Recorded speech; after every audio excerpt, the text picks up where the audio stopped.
Assalamualaikum warahmatullahi wabarakatuh. Sebelumnya, perkenalkan, nama saya Nurul Islami dengan NIM 210603110003. Saya dari kelas kimia A. Ini saya akan membahas tentang materi kimia dasar 2 yang bertemakan asam dan basa.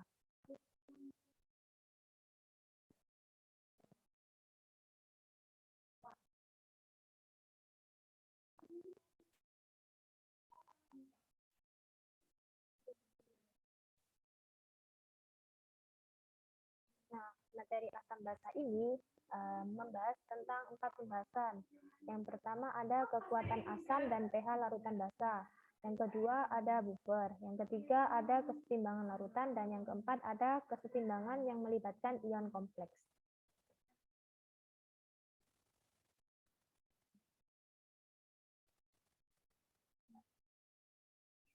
Nah, di sini saya akan membahas satu persatu tentang asam basa.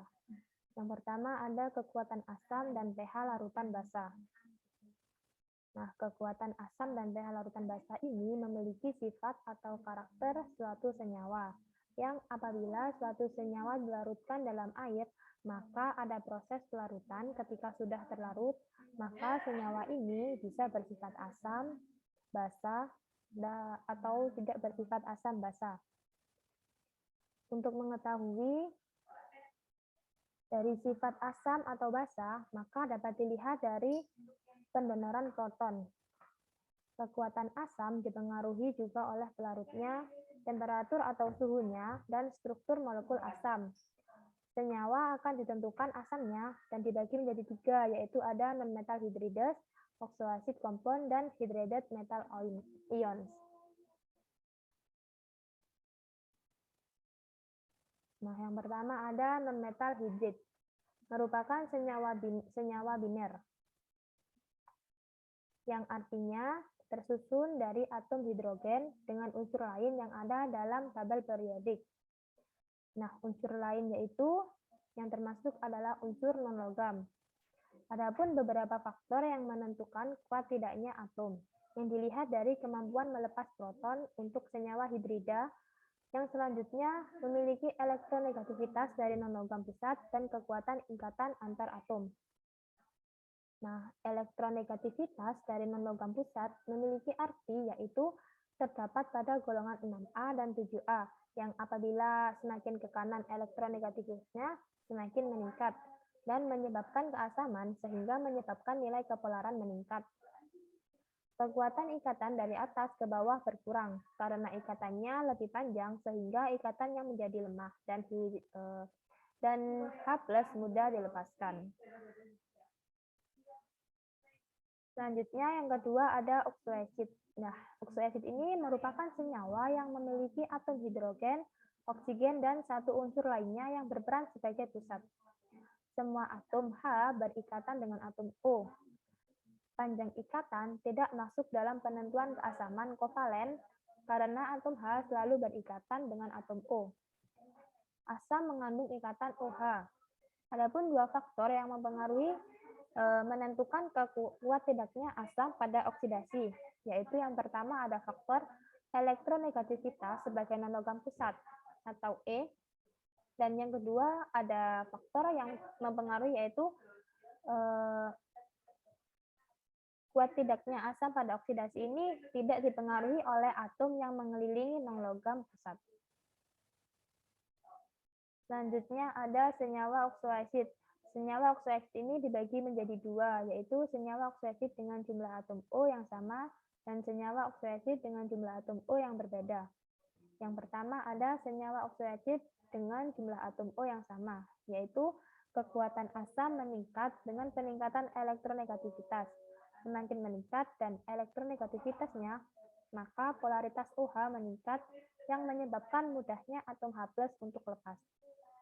Adapun contoh dari oxoacid dengan jumlah atom O yang sama, yaitu hypohaloic acid yang berada pada golongan 7A. HOI itu lebih kecil dari HOBr dan HOBr lebih kecil dari HOCl. Nah, di sini memiliki arti bahwa semakin besar nilai Ka, maka semakin besar pula keasamannya. Selanjutnya, yang kedua ada oxoacid dengan jumlah atom O yang berbeda, yaitu meningkatkan kekuatan keasaman meningkat dengan bertambahnya atom O yang terikat pada non-logam pusat. Atom O semakin banyak, maka pergeseran dari densitas elektron yang akhirnya senyawa tersebut mudah melepaskan ion H+. Adapun contoh dari oxoacid dengan jumlah atom yang berbeda, yaitu HOCl dengan HOClO3. Nah, di sini memiliki arti adanya jumlah atom O yang terikat pada non-logam, maka berpengaruh pada bilangan oksidasinya. Selanjutnya ada ion logam yang terhidrasi. Nah, ion logam yang terhidrasi ini memiliki kemampuan untuk mentransfer H+ pada air. Adapun contohnya yaitu metal nitrat atau logam nitrat. Karena muatan yang ada pada Mn+ kecil dan tinggi dari logam, sehingga logam mampu menarik ikatan elektron dari OH pada molekul air. Adapun contohnya yaitu aluminium salt atau garam aluminium dengan rumus yaitu AlNO3 3 kali yang larut di dalam air.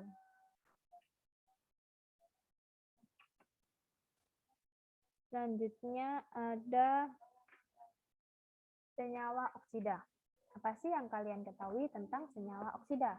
Nah, di sini senyawa oksida memiliki pengertian yaitu suatu senyawa yang setidaknya dalam suatu senyawa tersebut memiliki satu atom oksigen dan satu unsur lain yang dapat diklasifikasikan sebagai asam, basa, dan amphoterà oksigen.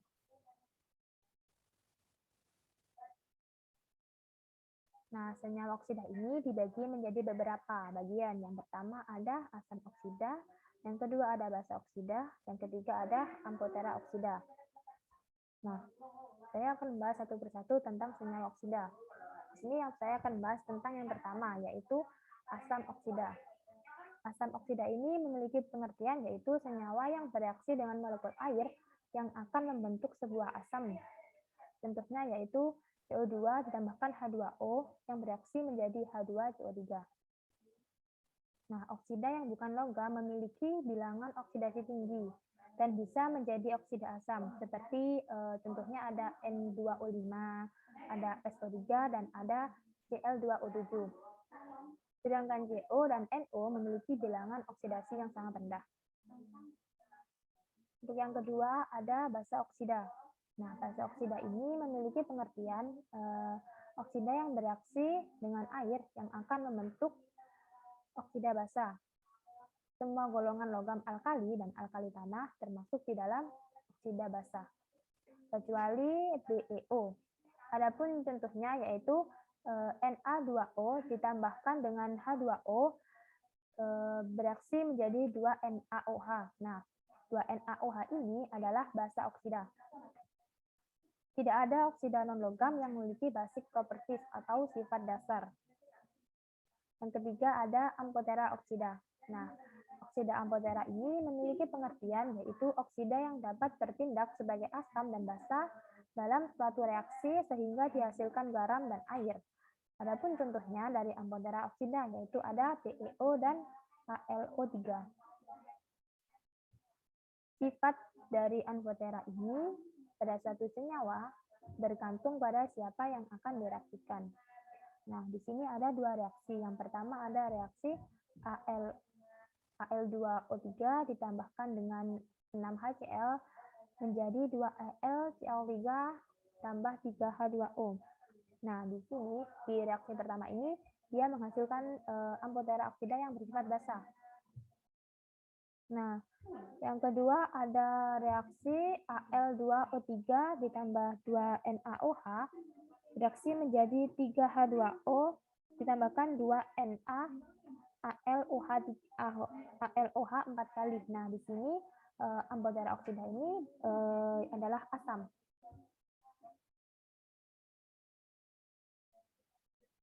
Selanjutnya ada reaksi asam dan basa. Nah, reaksi between acid oxide and those between basic oxide and acid resemble normal acid base reaction in that the product are salt and water. Nah, reaksi di antara asam oksida dan basa dan di antara basic oksida atau dasar oksida dan acid resemble normal, dan asam ini bersifat normal. Asam basa ini mereaksikan dari produk garam dan air. Nah, di sini ada dua reaksi. Yang pertama ada reaksi CO2 ditambah 2 NaOH reaksikan menjadi Na2CO3 ditambah H2O. Nah, di sini CO2 ini berperan sebagai asam oksida dan 2 NaOH ini berperan sebagai basanya, sehingga menghasilkan Na2CO3 yang bersifat garam dan H2O yang bersifat air. Dan pada reaksi kedua ada PaO ditambahkan dengan 2HNO3. Di sini direaksikan menjadi PaNO3 dua kali ditambahkan dengan H2O.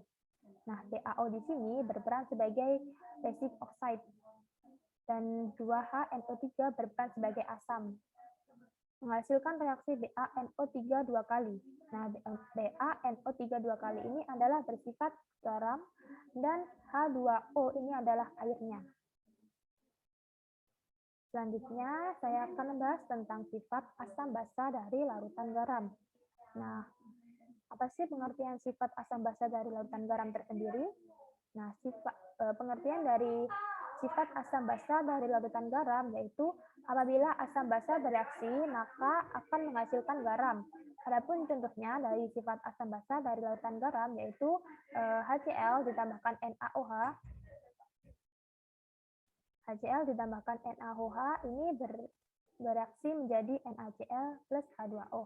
Nah, HCl ini adalah asamnya dan NaOH ini berperan sebagai basanya dan direaksikan menjadi NaCl. Nah, NaCl di sini adalah garam dan H2O ini bersifat air atau airnya. Nah, karena garam ini berasal dari dua ion, maka garam dapat mempengaruhi pH larutan. Bisa dari kation atau anion, bahkan bisa dari keduanya. Larutan garam dapat bersifat asam atau basa, itu tergantung dari mana kation dan anionnya berasal. Selanjutnya, di sini ada klasifikasi asam dan basa dari garam. Nah, klasifikasi asam dan basa dari garam ini dibagi menjadi 5. Yang pertama ada garam yang menghasilkan larutan netral. Yang kedua ada garam yang menghasilkan larutan asam. Yang ketiga ada garam yang menghasilkan larutan basa. Yang keempat ada garam yang berasal dari kation asam lemah dan anion basa lemah. Dan yang terakhir, yaitu yang kelima, ada garam yang menghasilkan ampriprotik yang berasal dari reaksi asam poliprotik dan basa kuat. Nah, di sini saya akan membahas satu persatu tentang klasifikasi asam dan basa dari garam. Yang pertama ada garam yang menghasilkan larutan netral yang dibentuk dari asam kuat dan basa kuat, sehingga ion ini dihasilkan tidak akan bereaksi dengan molekul air. Adapun contohnya yaitu NaNO3 yang direaksikan yang berasal dari reaksi Na+ ditambahkan dengan NO3-. Nah, Na+ ini berasal dari asam konjugasi. Selanjutnya, yang kedua ada klasifikasi tentang garam yang menghasilkan larutan asam yang dibentuk dari reaksi asam kuat dan basa lemah, sehingga dihasilkan aquos. Garam yang dihasilkan dari reaksi tersebut akan mengandung ion anion atau ion min yang tidak reaktif dan kation yang dapat mendonorkan proton kepada air. Adapun contohnya yaitu NH4Cl yang direaksikan atau yang berasal dari reaksi NH4+ ditambahkan dengan Cl-. Selanjutnya yang ketiga ada garam yang menghasilkan larutan basa yang dibentuk dari asam lemah dan basa kuat, sehingga mengandung basa konjugasi dari asam lemah yang selanjutnya menjadi basic aqua solution. Nah, garam yang dihasilkan dari reaksi tersebut akan mengandung ion kation atau ion plus yang tidak reaktif dan ada anion atau min yang dapat menerima proton dari air. Adapun contohnya yaitu NaCl yang menjadi Na+ ditambahkan dengan Cn-. Selanjutnya yang keempat ada garam yang berasal dari kation asam lemah dan anion basa lemah. keasaman dari garam bergantung pada keadaan K keduanya. Nilai K yang lebih tinggi yang menentukan keasaman atau kebasaan dari garam. Adapun contoh dari garam yang berasal dari asam lemah dan anion basa lemah, yaitu NH4CN yang berasal dari NH14 ditambahkan dengan CN-. Dan yang terakhir, yaitu yang kelima, ada garam yang menghasilkan ampriotik. Ada garam yang menghasilkan anion ampriotik yang berasal dari reaksi asam poliprotik dan basa kuat.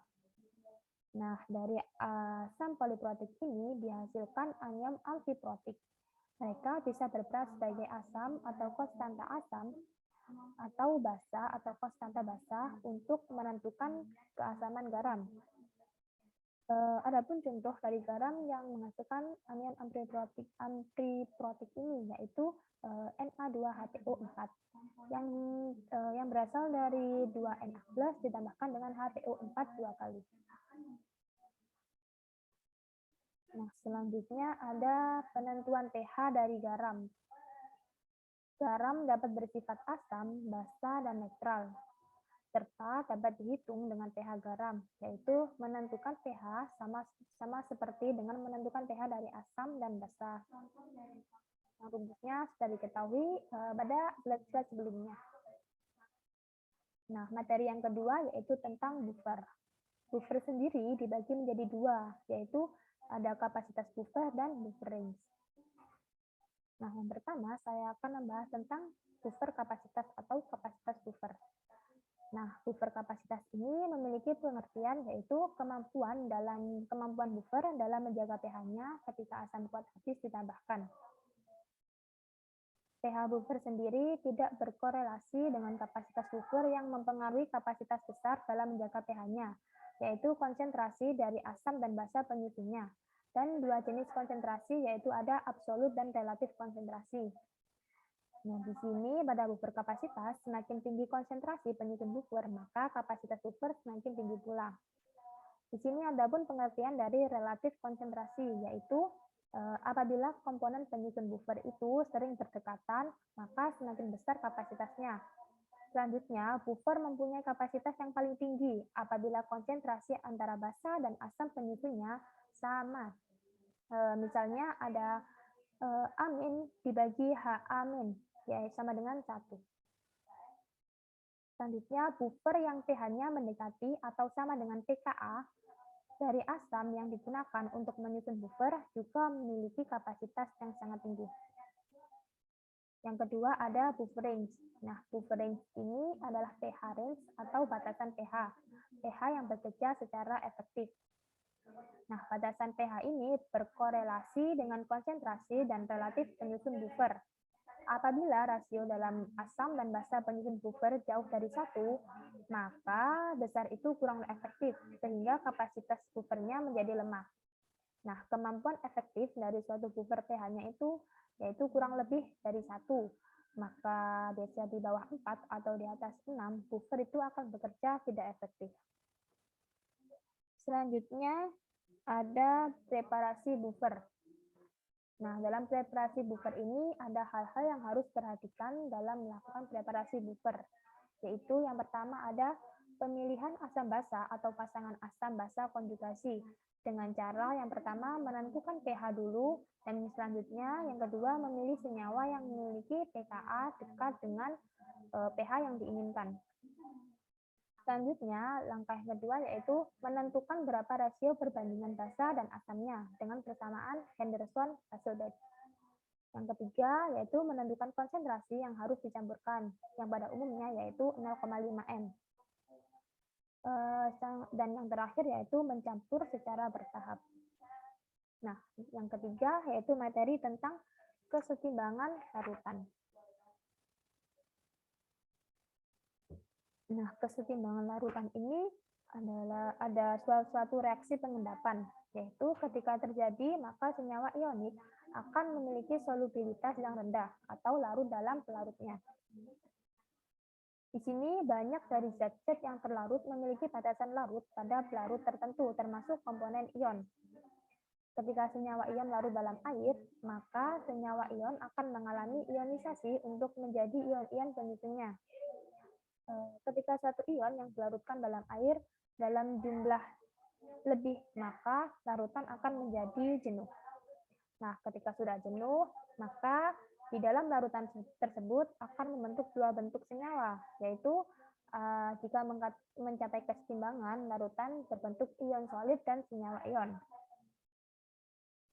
Beberapa ion memiliki sifat sedikit larut dalam air dan tidak larut.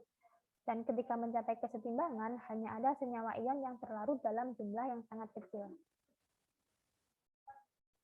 Selanjutnya ada the ion product expression atau GSP. Nah, apabila komponen ion dilarutkan dalam air, maka akan membentuk ion-ion yang merupakan produk dari ionisasi titik konsentrasi molar dari ion yang terbentuk, di mana konsentrasi tersebut dipengaruhi oleh koefisien stoikiometrinya. Adapun contoh dari pembahasan ini yaitu PbF2 yang direaksikan dari Pb2+ ditambahkan dengan 2F-. Dengan hasil yaitu apabila larutan jenuh, maka nilai GSP sama dengan nilai konstanta kelarutan produk dari KSP.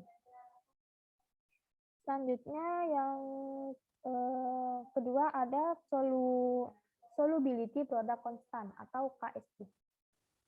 Produk memiliki pengertian yaitu jika produk dalam keadaan jenuh sehingga yang dihasilkan adalah rise to appropriate flow. Nah, pada umumnya KSP ini adalah konstanta kesetimbangan kelarutan dari senyawa ion yang kelarutannya sangat rendah. KSP dipengaruhi oleh temperatur dan tidak dipengaruhi oleh konsentrasi ion. Adapun contohnya yaitu AgCl yang direaksikan dari Ag+ ditambahkan dengan Cl-. Berdasarkan aturan larutan, untuk memprediksi apakah suatu senyawa yang dapat larut atau tidak, maka AgCl termasuk tidak larut. Namun, meskipun tidak larut, apabila dilarutkan dalam air masih dapat larut meskipun sangat sedikit. Nah, konstanta kesetimbangan untuk proses larutan disebut KSP. Nah, KSP dari AgCl yaitu KSP sama dengan Ag+ dikali Cl- yang ditemukan pada larutan jenuh. Nah, ingat ya, KSP ini hanya ditemukan pada larutan yang bersifat jenuh saja. Selanjutnya ada perhitungan yang melibatkan KSP atau calculation involving KSP. Nah, untuk menentukan nilai KSP yaitu dengan mengakui kelarutannya berapa banyak kaleng yang diperlukan supaya mencapai larutan yang jenuh. Sering digunakan untuk mengekspresikan larutan molar, di mana larutan molar setara dengan banyaknya mol dari garam yang dilarutkan dalam air pada keadaan jenuhnya. Larutan molar dapat digunakan untuk menghitung KSP dengan asumsi bahwa semua garam itu larut sempurna 100% di dalam air untuk diubah menjadi ion.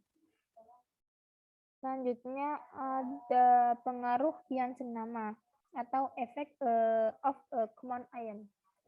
Di sini ada contohnya, yaitu untuk mengetahui kelarutan CaCl2O4 yang dilarutkan dalam CaCl2.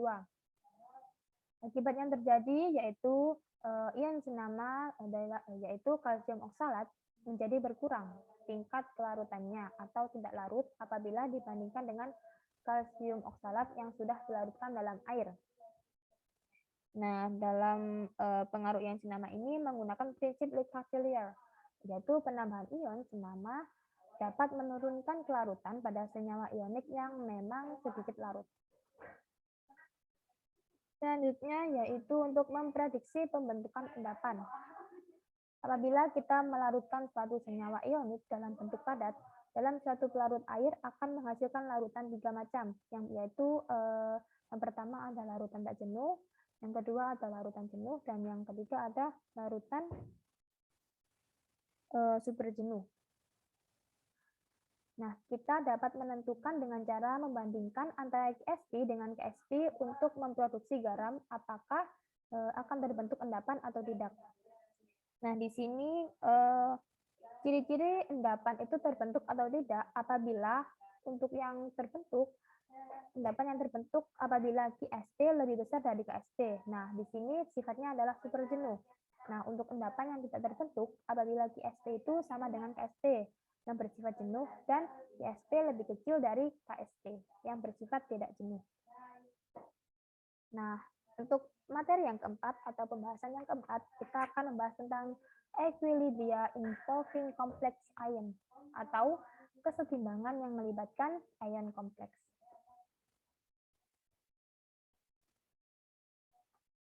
Di sini ada pun definisi dari ion kompleks. Definisi ion kompleks yaitu di sini ion kompleks terbagi menjadi dua, yaitu ion kompleks dan ion sederhana. Nah, ion sederhana ini ditandai dengan satu atau beberapa atom yang terikat. Contohnya yaitu ada Na+ atau CH3COO-.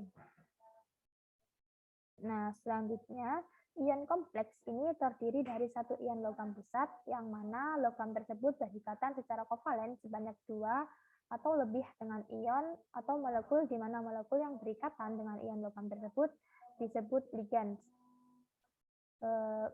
Beberapa contoh ligan dalam bentuk ion yaitu ada ion hidroksida, ion klorida, dan ion sianida. Ligan juga dapat terbentuk melalui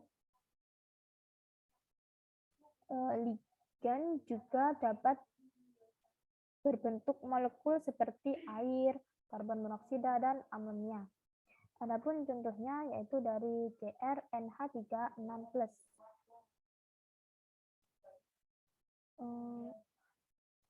Ini saya akan menjelaskan sedikit tentang ini. Nah, ini CrNH3 6 kali 3+. Nah, di sini Cr ini bertindak sebagai pembusatnya. Pembusatnya yang dikelilingi oleh 6 NH3. 1, 2, 3, 4, 5, 6.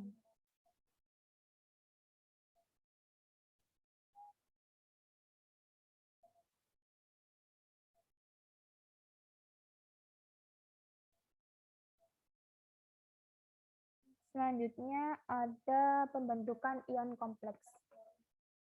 Nah, dalam pembentukan ion kompleks ini dimisalkan garam dengan rumus senyawa MnO3 2 kali yang dilarutkan dalam air, kemudian terbentuk ion kompleks dengan air yang berperan sebagai ligan yang akan mengelilingi ion logam.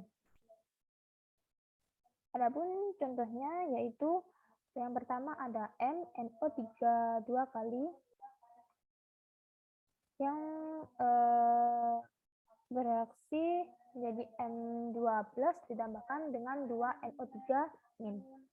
Selanjutnya ada contoh reaksi yang kedua yaitu MnO3 2 kali ditambahkan dengan 4H2O bereaksi menjadi NH2O 4 kali 2+ ditambah 2 NO3-. Nah, banyak kasus ketika senyawa dilarutkan dalam air maka akan membentuk ligan dengan molekul air. Namun, jika molekul air diganti, maka molekul air dalam ligan akan digantikan. Adapun contohnya yaitu NH2O 4 kali dengan muatan 2+ ditambahkan dengan 4NH3 yang bereaksi menjadi MnH3 4 kali dengan muatan 2+ dalam ditambahkan dengan 4H2O.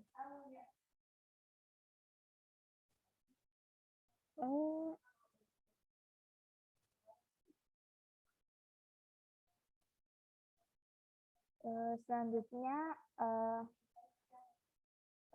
masih membahas tentang ion kompleks, di mana ion kompleks ini bisa dibuat dari reaksi antara ion logam terhidrasi dengan ligan dalam bentuk molekul. Ion kompleks sendiri mengikuti aturan asam basa dari Lewis. Nah, ion logam ini berperan sebagai asam Lewis dan ligan ini berperan sebagai basa Lewis. Adapun unsur dalam golongan transisi yang memiliki tendensi untuk membentuk ion kompleks, contohnya yaitu pada larutan CoCl2 yang mempunyai dua warna, yaitu ada warna pink dan ada warna biru. Nah, warna pink ini berasal dari ion kompleks, yaitu COH2O 6 kali dengan muatan 2+. Nah, apabila ditambahkan dengan HCl atau asam klorida, maka larutan COCl ini berubah warna menjadi biru, yaitu COCl4 2-. Nah, selanjutnya ada materi yang terakhir, yaitu materi yang keempat, ada ion kompleks dan kelarutan endapan.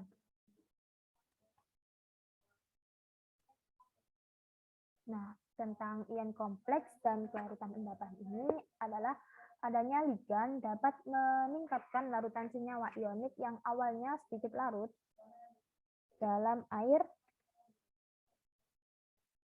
jika senyawa tersebut membentuk kompleks dengan kation yang berasal dari senyawa ionik.